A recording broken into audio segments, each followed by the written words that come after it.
Hello and welcome to Lim Mysterious, where we talk anything and everything in entertainment. I'm of course Lim himself, Zeke Lamone, and this is my thoughts and a review on Episode 3, Part 3 of Obi-Wan Kenobi on Disney+. I have an extreme love-hate relationship with this episode. This was like a combination of that Simpsons episode when Homer goes into, man, it's been so long since I've seen it. He goes into like a gift shop, if you will, and the guy's like, "You can do this," and Homer's like, "That's good," and then he says, "But it also does this." "Oh, that's bad." That was literally me throughout this whole entire episode. I was going, "Well, that's good." "Ooh, that's bad," and not necessarily bad, really. Like, this show really hasn't done anything bad. It really hasn't. It just makes some bonehead plays. You know what I mean? Like when they get to the new planet and they get to the location of where they're supposed to wait for someone, and Obi-Wan automatically just like, "Oh man, we just can't trust anyone." And I get that he has some frustration due to past experiences. Like, he can't trust anyone anymore. And yeah, he's kind of on edge after finding out Anakin is still alive. I would think Obi-Wan would still wait a few minutes and just be chill. And, the next car that comes by, I love this alien design, by the way. I like the alien design. His name was Frank, I think that was his name, Frank. I think it was voiced by Seth Rogen. It sounded like Seth Rogen, didn't it? I wonder if it was. I didn't really watch the credits. I should have, but I didn't. And Leia's just leading the whole charge. Like, I know he was like, don't talk.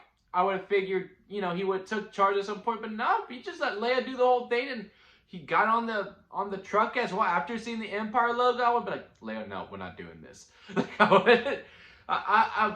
Like, that was a frustrating thing, and that just seemed like, all right, this needs to happen because plot. And I'm just like thinking they could have just waited there for like most of this episode, because until the end, really, it was mainly a plot. It was mainly like I don't want to say filler, because again, I haven't seen the other 3 episodes yet. But it kind of felt like we were just hanging out on this planet for the most part until we got to the end, which was awesome. The end was awesome.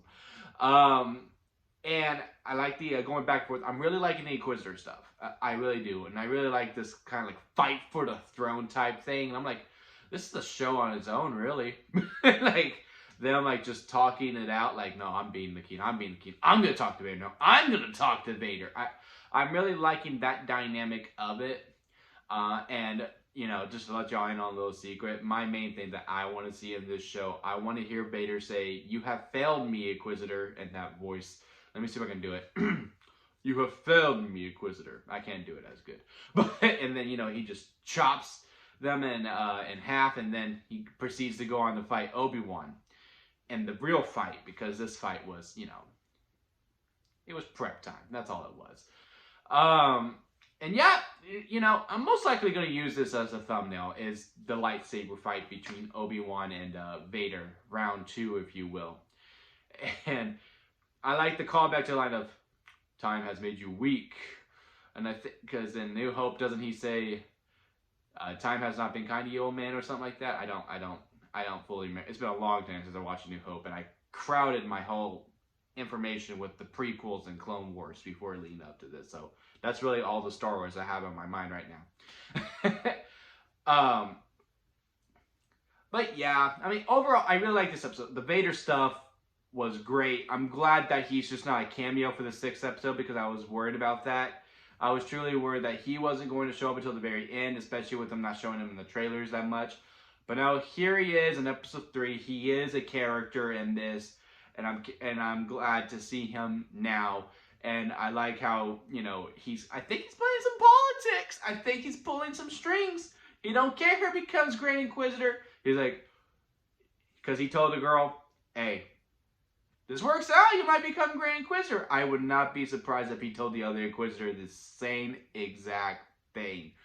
And, just see him get set up, you get the helmet coming on. It's really cool. And, just hearing the voice again. it really did sound like James Earl Jones, but I know it's Hayden Christensen, and the way that he came up and he was just like, "Oh, you know how to good way to bring out Obi? I'm just gonna start killing fools. All right, dead. Oh, you're gonna try to like he's just going off." And then part of the fight, this is where it bugged me a little bit too, because I've always viewed Vader as a kill first, ask questions later type of guy. Like, there is the mission, and that's what it is. When he sees Obi-Wan, I don't know why he ain't force choking him immediately.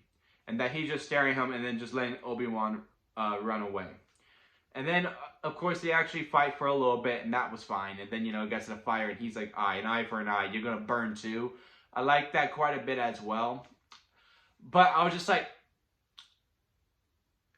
I don't remember Vader being like, a hunter or a predator. Like, it's not the thrill of trying to find them. Like, it's just like, yeah, no, you're my goal.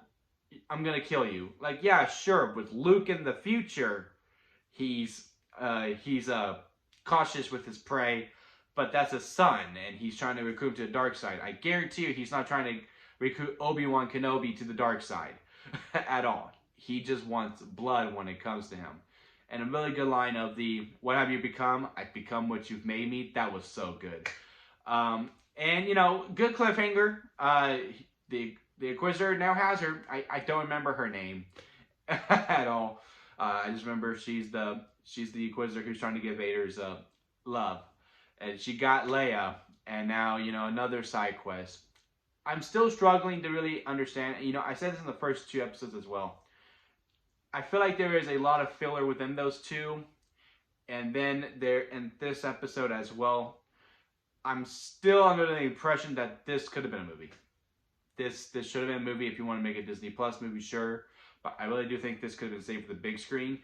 Like, there's a lot of things here so far that I just don't feel like I don't really need to pay that much attention to when it comes to the overall story. And that's my issue with it. But we're already at the halfway mark. Now it's time for the second half. Hopefully we'll see a lot more Vader. Hopefully, even though I'm enjoying the Inquisitor stuff, I want to see a little bit more. I want to see a little more nuance, if you will. Because everything is kind of like just, I don't want to say one note per se, but, it's very much just, we're evil. You know what I mean? Which, yeah, sure, I want them to stay evil. I really don't want to, do this double turn thing in the end where she actually turns out to be good. No, keep her evil. Again, I want her to be so hell-bent on this mission. When she fails, and Vader sees that she fails, and he goes, "You have failed me, Inquisitor." And then, ends it.